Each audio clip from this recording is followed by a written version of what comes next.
Hello and welcome to the Low Carb Conversations podcast. I'm your host, Leah Williamson. I'm with our other host, Holly. Welcome, Holly. Hello, hi. We've got a great guest today. We have Lucia Hawley. She is a certified nutritional therapy practitioner with a master's in social work, clinical mental health. She's the host of the Devoured podcast, creator of her coaching program, Lean and Liberated, where she empowers women to lose 30 to 60 pounds easily and without apology. Welcome, Lucia. Thank you. I'm so excited to be here and to chat with you both today. I'm really excited to have you on as well. I saw you, I think it's like 2 years ago, but we were just saying off air, it feels like 11 years because we've lost track. But I saw you just before the whole world shut down at the last Nutritional Therapy Association conference. And I saw you, I think you spoke on a panel there. And I was just like, you've got some really great stuff to share with everybody, and we've got to get you in the podcast. And then here we are two years later, because everything is just like chaos. But I'm so glad we're finally getting that chance to speak with you. And I would love for you to share with our listeners more about yourself and what you do. Yeah, definitely. No, I'm just so honored to be here. Lucia Hawley, I have my program Lean and Liberated. So I work exclusively with women these days, which is super fun. I live here in Portland, Oregon, which is actually where that conference, the NTA conference was. So very near and dear to my heart, the NTA. And I just like to kick it. I hang out with my dog most days and my boyfriend, Tim, and we're living the life here. It's very sunny right now in Portland, even though I feel like Portland gets a rep as being like super rainy. Mm-hmm. It's very rainy in the winter, and then things dry out, like no joke, in the summertime. So just trying to, live my best life and trying to empower women to do the same and really figure out what is it that we all value in our lives, and how do we turn up the volume in order to live in even deeper alignment with what it is that we value. That sounds so good. And it does look so nice and sunny where you are. I'm a bit jealous because it's winter here where I am. Oh. But how did you get started in all of this? Was there something that happened or something that you saw or something impact in your family? Yeah. So I feel like for a lot of us in nutrition, it can be kind of like a long and winding road. So I will give the truncated version. And mine kind of forks in two different directions. So first off, when I was a teenager, I was heavy set, and I think we can all have any body shape we desire. But at the time, it was a body shape that wasn't really allowing me to fully live my life. And so I ended up losing about 80 pounds when I was a teenager. And that experience really rocked my world, because it was the first time I recognized or had learned that what you eat affects, how your body kind of performs, but also how your body feels. When I had that 80-pound weight loss, suddenly I had those daily headaches went away. I had more energy. I was sleeping better. I didn't feel like a grandma in a 15-year-old's body. And I was fascinated. I was like, okay, nutrition's really cool. I'd always loved food before, but then I started to geek out on it.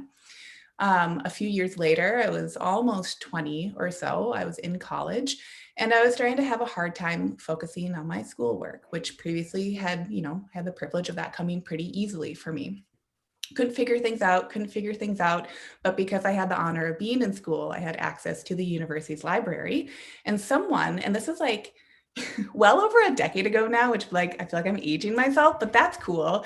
But well over a decade ago, the term gluten-free wasn't a thing. Leaky gut was barely a thing. It wasn't you could Google it and find a lot of resources, but someone at some point had used the term leaky gut, and it stuck in my head. So I started to Google things. I started to look up things in my university's library, and I found this one study that will forever stick with me. And the study was looking at two groups of teenagers on an index of anxiety and depression, and noticing, just their ranking with those two markers.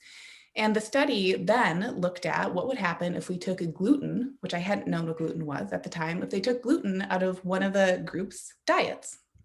And what they found, and it was a very simple study, and I think it was based in Sweden.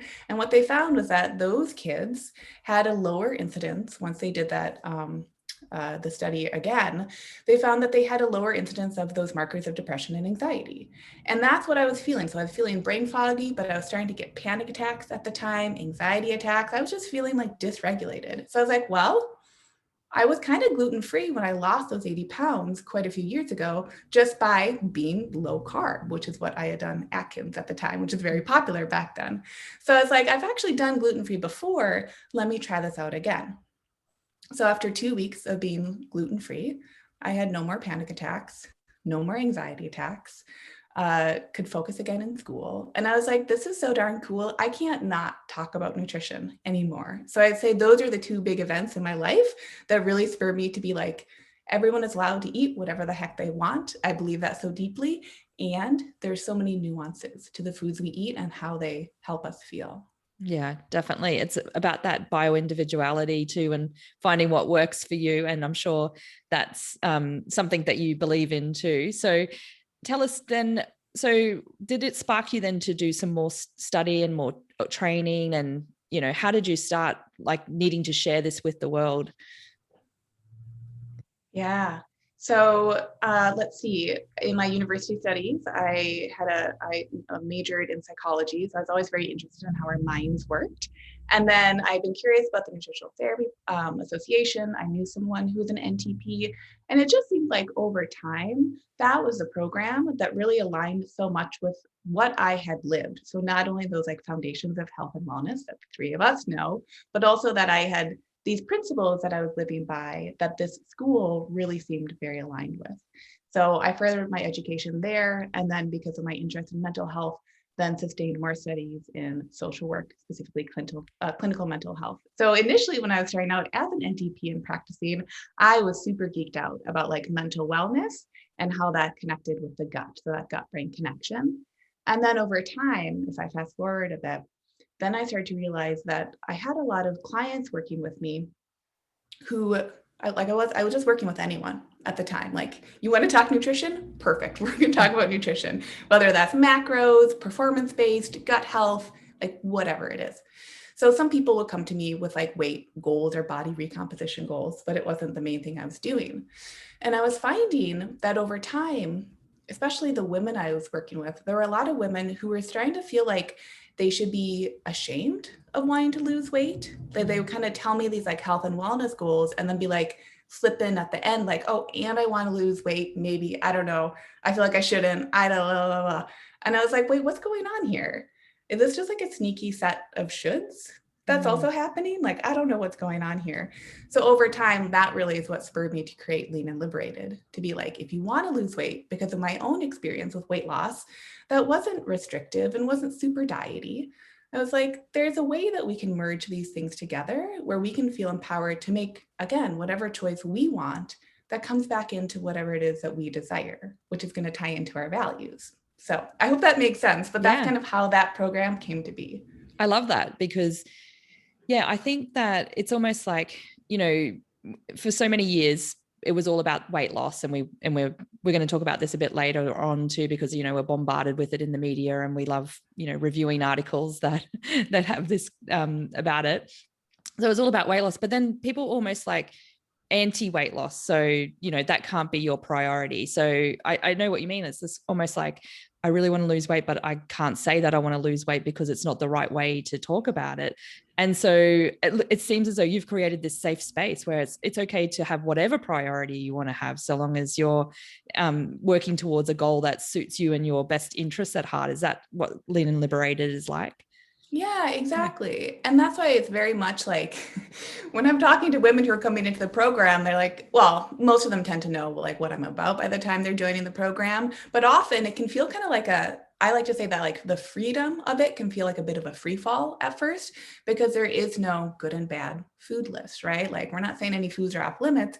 And also we're just learning about the truths of how foods work in our bodies. So of course, there's a reason why a lot of us tend to feel better when we eat mostly unprocessed, wholesome foods. We don't have to negate that truth, just like we don't have to negate the truth that like a cupcake is really delicious, right?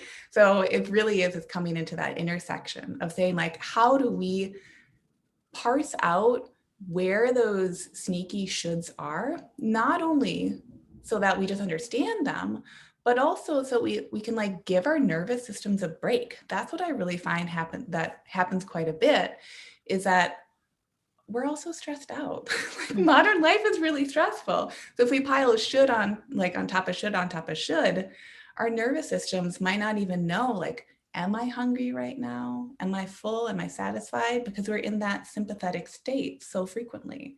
So it really is kind of like, we learn about food and nutrition. I think everyone, like, education is empowerment. I bet you two would probably both agree with that.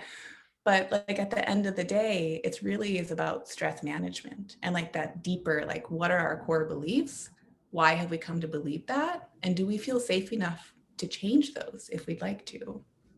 I love that. That's, yeah, definitely what we're about too. So I'm glad that, to meet like-minded people that are spreading that same word, it's awesome.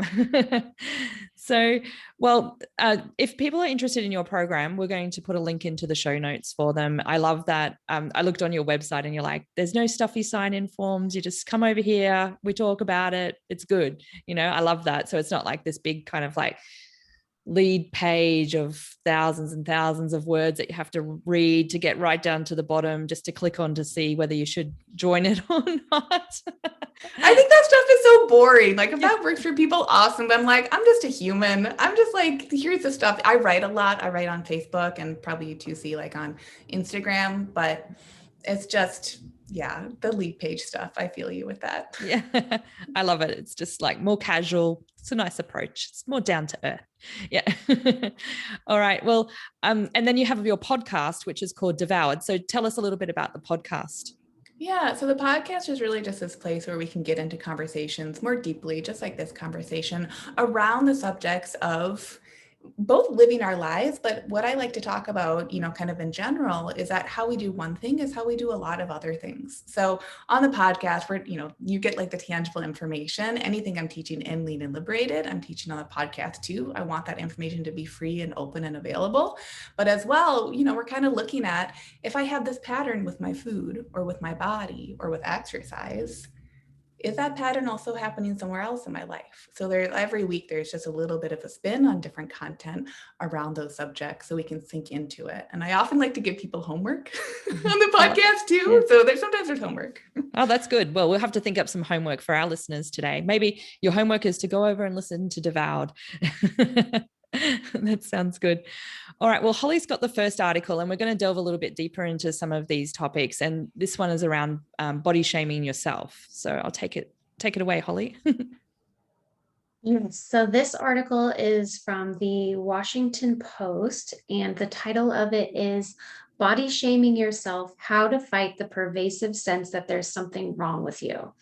And for our listeners who have not read the article yet, a little summary here is this article is about a woman's story of how she's lived most of her life shaming herself, starting from a young age. She was voted heaviest kid in her class at the age of 5. She spent decades feeling like the biggest person in the room.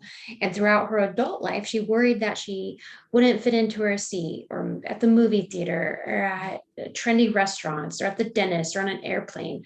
So she had like this fear that just kind of surrounded her life. But then in her 30s, she had what she calls a eureka moment. And she says, my body is not the problem, she realized. And she thought this was a stunning concept after a lifetime of feeling like something was wrong with her and that her size determined her worth. Lucia, why do so many of us, like this woman, engage in such negative self-talk like this and let it carry us sometimes throughout our whole lives? And this is kind of a double-loaded question here. And then what can we do about it? Yeah. Oh my gosh. First off, the article is so amazing. So I encourage all your listeners to go read it, because she just did such a wonderful job explaining her experience and also kind of tying it into the bigger picture. So to answer your question, or part of it at first, I would say, the negative self-talk, I really believe that it's just a learned behavior. It's a habitual way of thinking. And so something that I truly, truly believe in is if we would so like to, if we take time, right? And what's the most precious commodity in our lives in the modern world? Time. So I know that that's a big thing, but if we take some time, doesn't have to be eons, but if we take some time to think about our lives, often and this is something that I even have clients do, is like story work and storylining. Often we have different periods and like moments in our lives where we've been told a story. And usually we've innocently, as like a kid, or we've heard it from the world at large, or maybe a caregiver, someone that we look up to. We're told a story and we believe the story because at the time we weren't really given the option to like consent to believe in that story or not, right? If we just learn something to be true, why would we doubt it? So I do think that there is both the conditioning of diet culture, which is like macro view, right? Like the big picture, like that's just our culture right now. It's a dieting culture, in my opinion, right? We see it everywhere, from the big things to little things. But then we have to remember that if that's like, I like to say it's a culture we're steeped in. If that's a culture we're steeped in, then it would make sense that unless we decide to do something radically different, that the default habit is going to be engaging in that negative self-talk. So I always just want people to like remember that if you're curious to end that cycle of negative self-talk, remember that that in and of itself is a really radical thing. And it like takes some energy because it's still not really the norm in our culture at large. So first off, there was that. And now I forget the second part of your question. So what can we do? What can we do about it? Yeah. Okay. So then first off, it would really be like, do you want to stop engaging in negative self-talk, right? Because here's the thing, negative self-talk reinforces something. Even if we're like, this is really uncomfortably comfortable, being stuck in that habit is comfortable for a reason.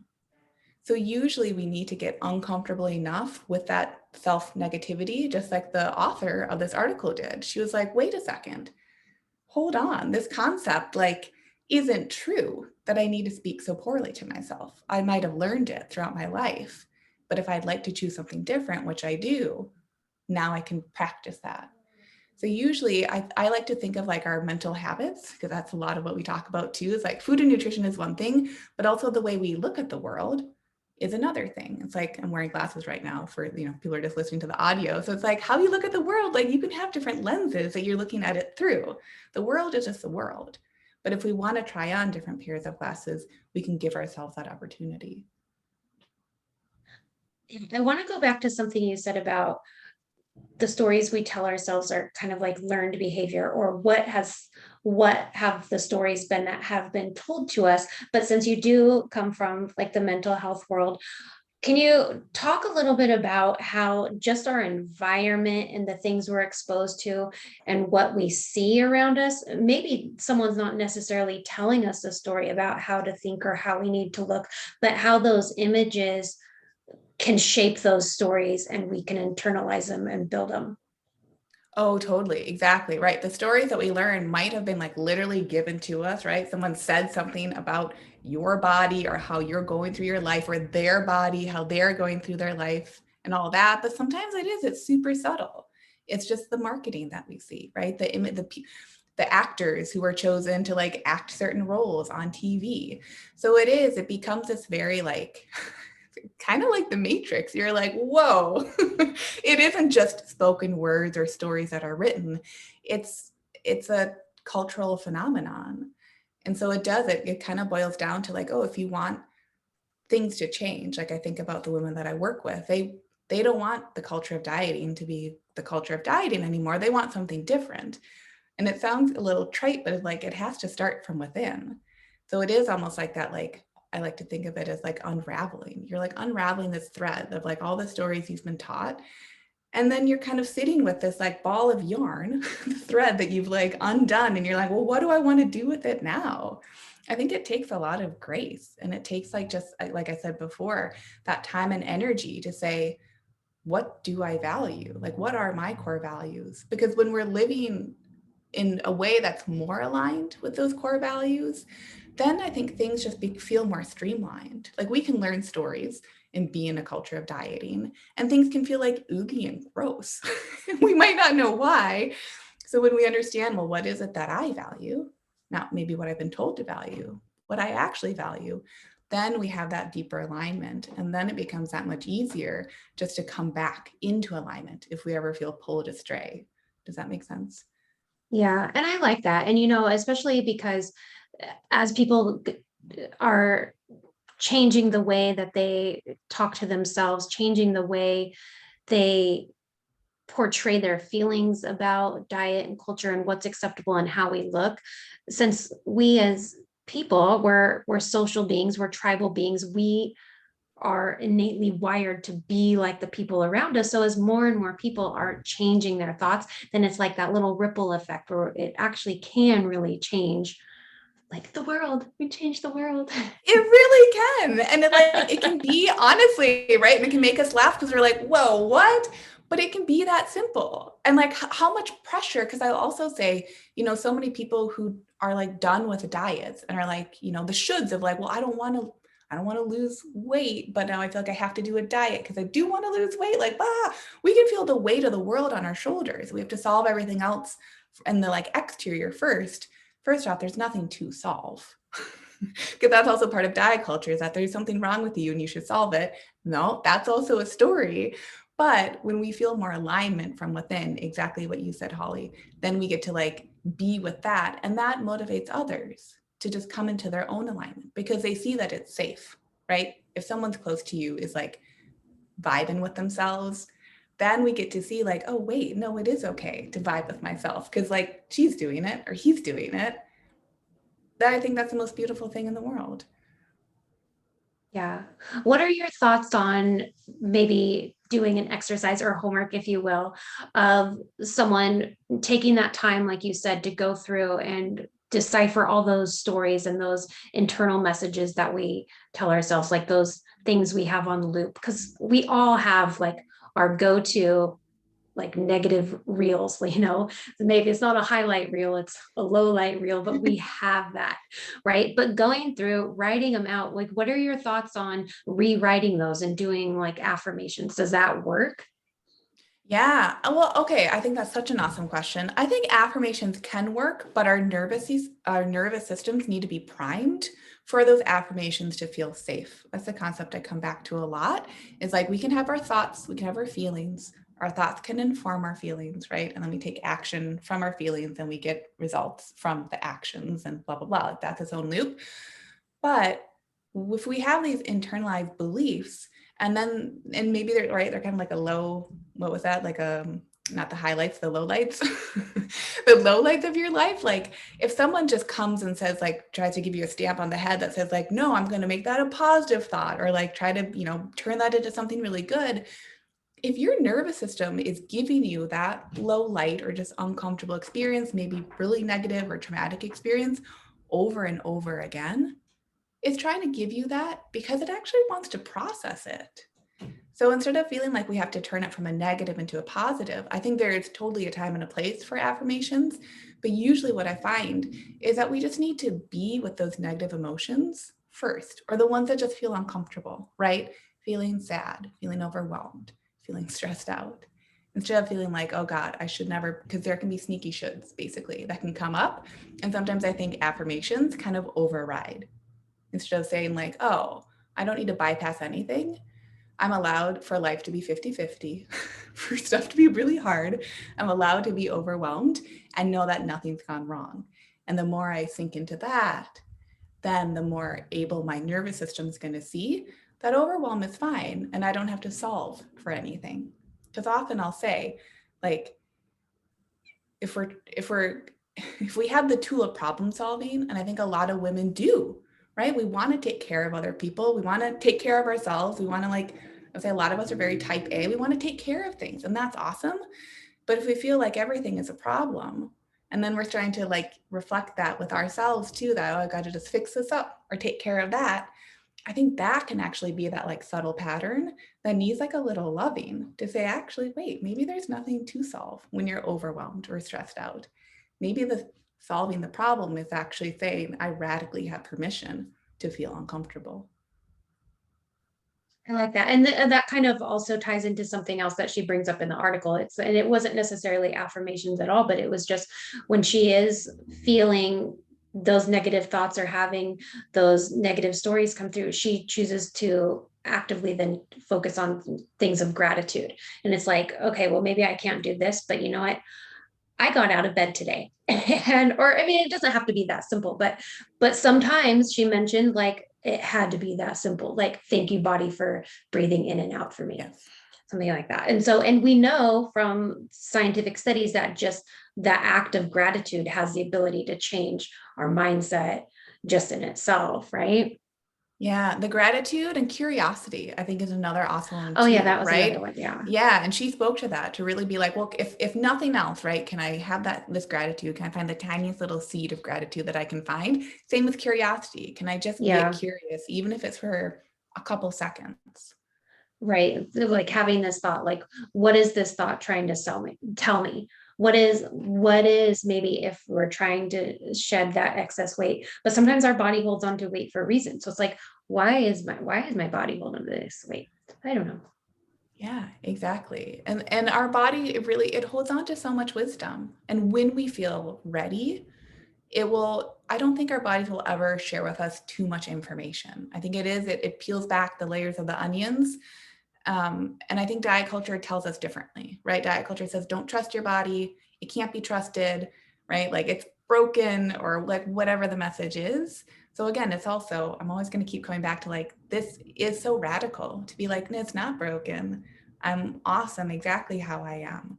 And like, the more I listen, the more I'll learn. And it's only going to it's a friendship. It's going to share with me what it wants to in order to connect even more fully. And I just had a question in there as well. So when we were just talking before, you said to really feel the feeling. So is that what you do first? So first I'm going to feel the feeling and acknowledge that feeling rather than just brushing it to the side. And then when I feel ready, I'll bring in some of the positiveness about the body. Is that kind of the process that works best?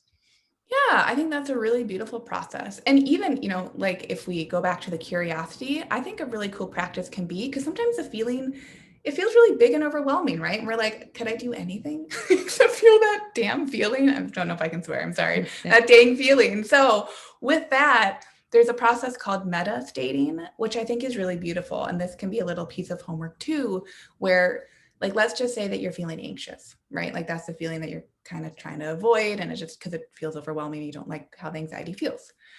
Well, think of anxiety as like a room that you walk into.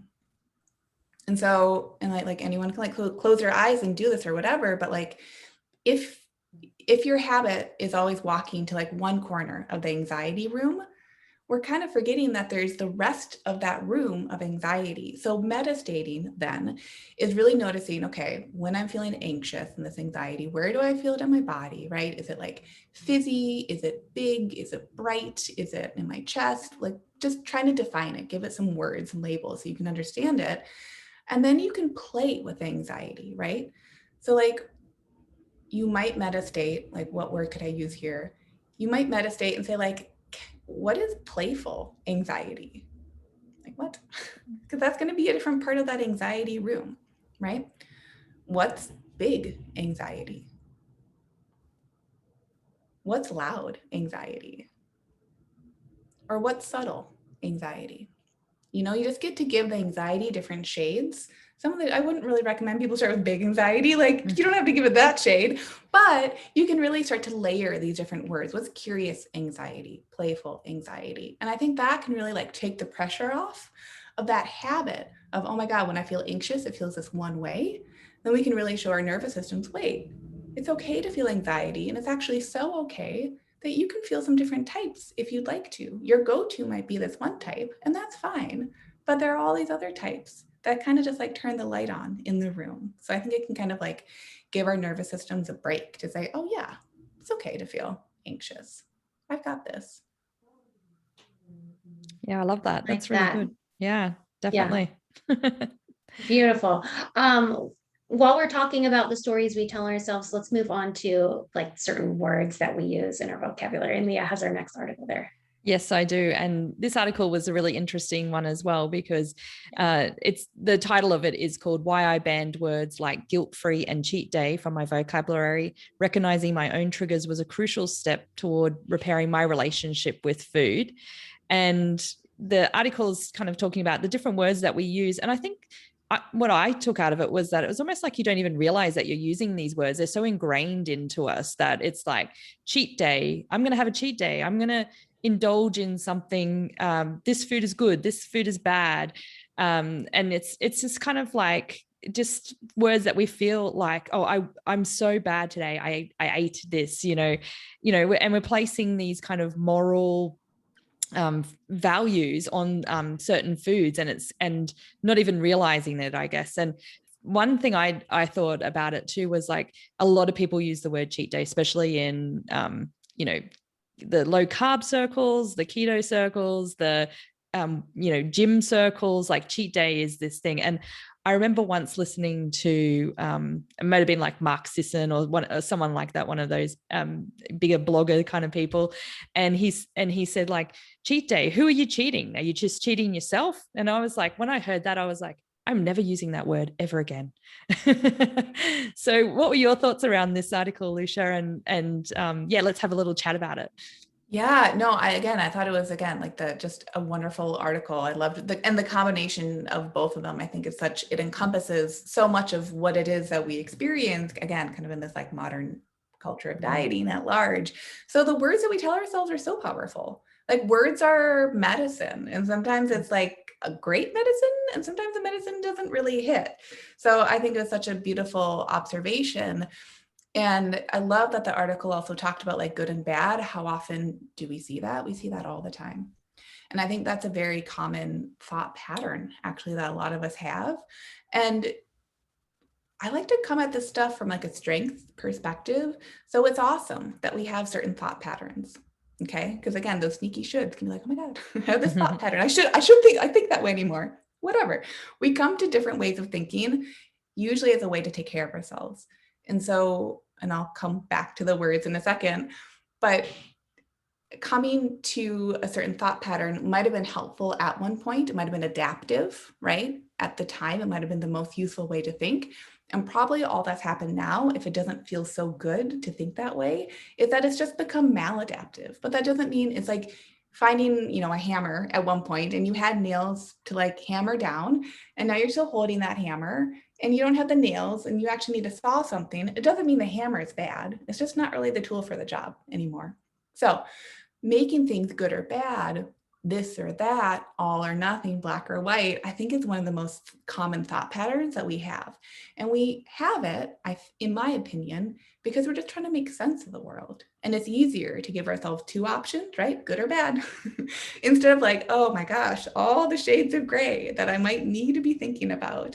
So I think, again, like it's a nuanced conversation. Yeah, there are no good or bad foods. There are no good or bad exercises. It all just gets to be. And the more comfortable we feel with that, then the more power I think we get to have, because it ties back into, I'll keep saying the same things, but like it ties back into, well, what do I value, right?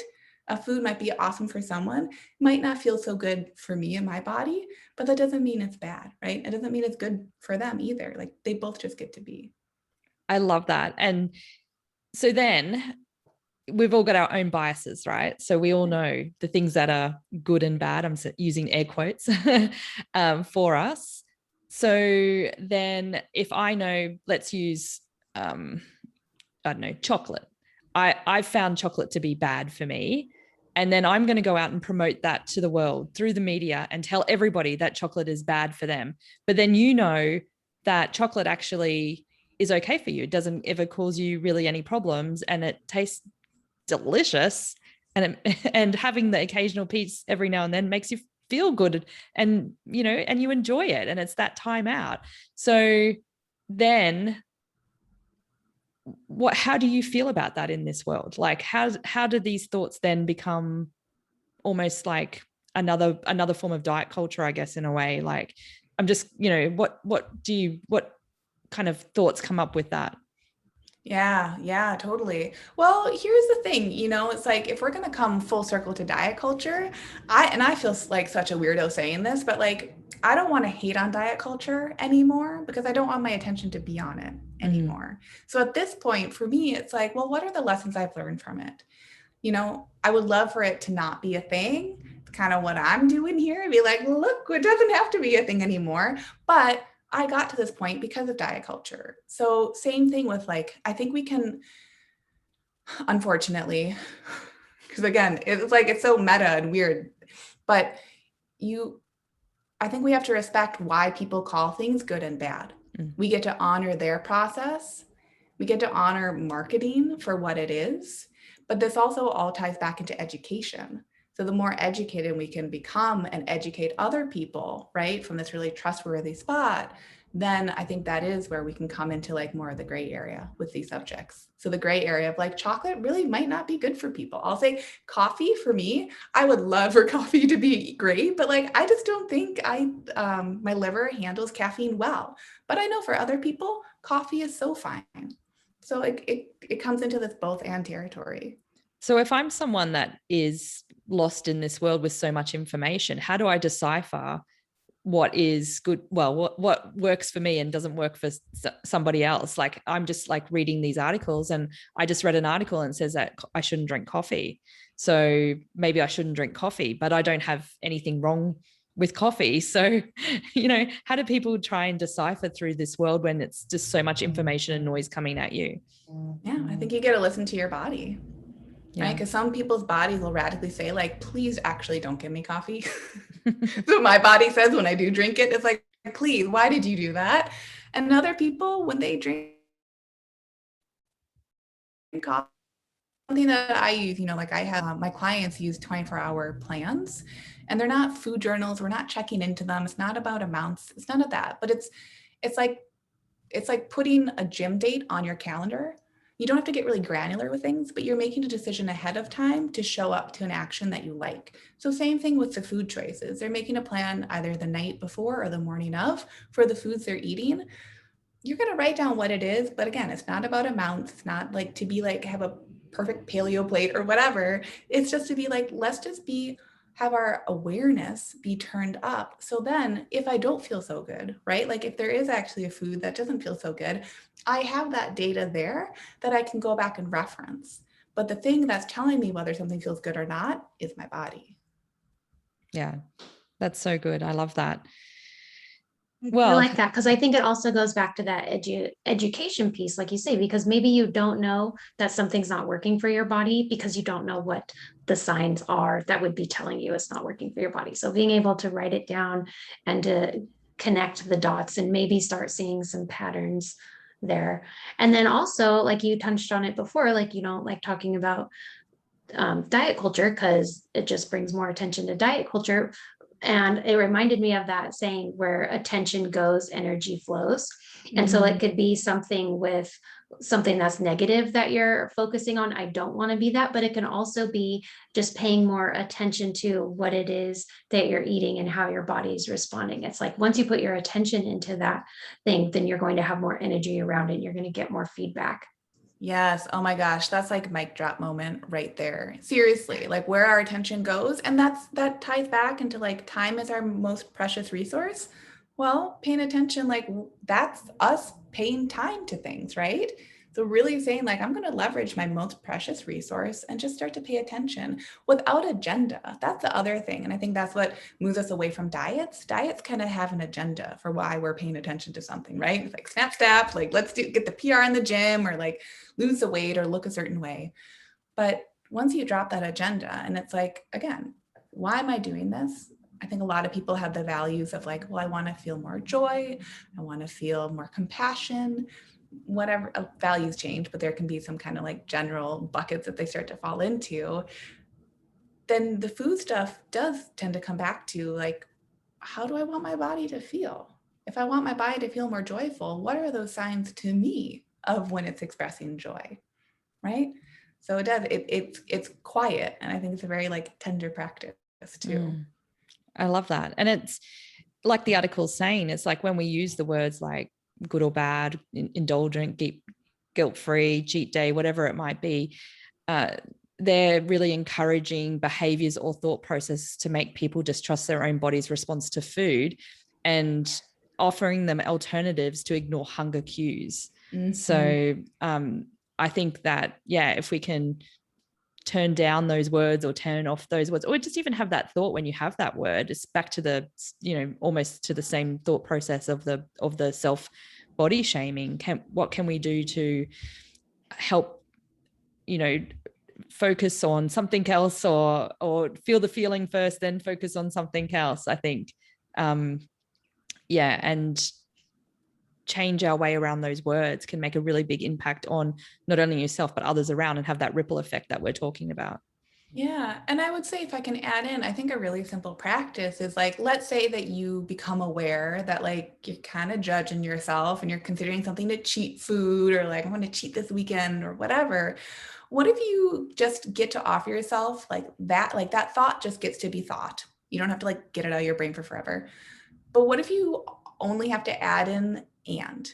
Like, what if you have that permission today to say like, ooh, I just considered that food a cheat food. And now what, right? Like, and now I'm still going to eat it anyway. Or, and my body's asking for a sweeter treat, right? I think that like turning a statement in our, like a phrase in our heads, like taking away the period, adding a comma and really opens us up to kind of like, again, be permission based and say, that's okay. You can think that thought and you can add to it. Right? It gets to be both and. I love that. That's a really great process.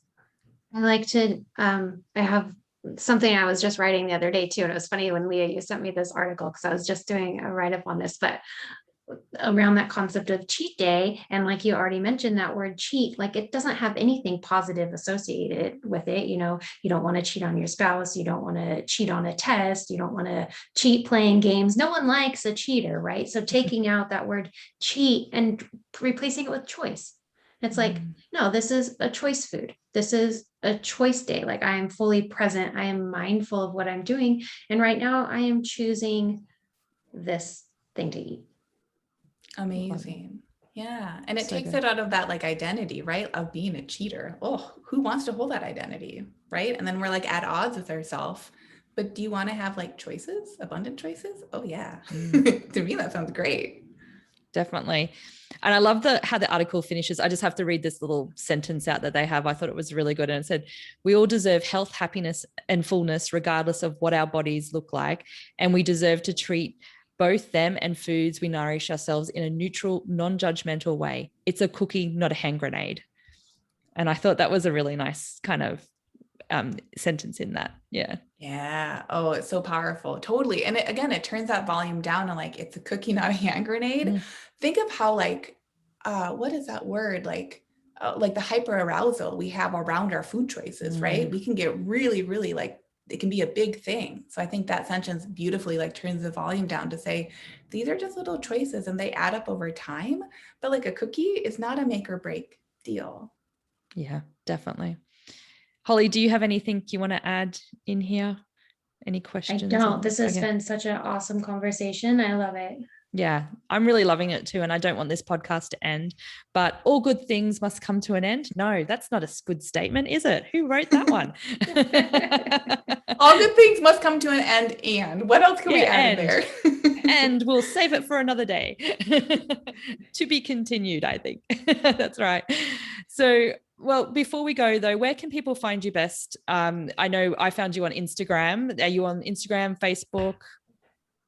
Yeah, definitely. Yeah. So probably the easiest place is just my website, because it'll route to my Facebook and to my Instagram. And it's just Lucia Hawley, LuciaHawley.com. And I really go by that on the other two platforms too. So I know this last hour, it's like flown by, you two. Like, this has just been such a powerful conversation. And I appreciate what you are both doing to like amplify this message, that it gets to be both and.